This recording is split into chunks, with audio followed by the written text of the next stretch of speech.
జమ్మూ పహల్గాంలో ఉగ్రదాడి జరిగిన ప్రాంతంలో పర్యటించారు కేంద్ర హోంమంత్రి అమిత్ షా.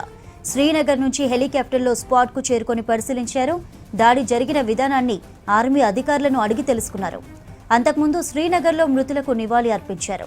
ఆ తర్వాత బాధిత కుటుంబాలను కలిశారు. అధైర్యపడొద్దని, అండగా ఉంటామని హామీ ఇచ్చారు కేంద్ర హోంమంత్రి అమిత్ షా. దాడి జరిగిన ప్రాంతంలో పర్యటించారు కేంద్ర హోంమంత్రి అమిత్ షా. శ్రీనగర్ నుంచి హెలికాప్టర్లో స్పాట్కు చేరుకొని పరిశీలించారు.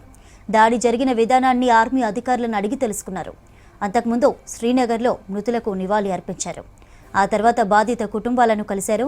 అధైర్యపడొద్దని, అండగా ఉంటామని హామీ ఇచ్చారు కేంద్ర హోంమంత్రి అమిత్ షా.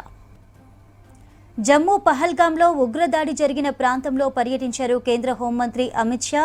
శ్రీనగర్ నుంచి హెలికాప్టర్లో స్పాట్కు చేరుకొని పరిశీలించారు. దాడి జరిగిన విధానాన్ని ఆర్మీ అధికారులను అడిగి తెలుసుకున్నారు. అంతకుముందు శ్రీనగర్లో మృతులకు నివాళి అర్పించారు.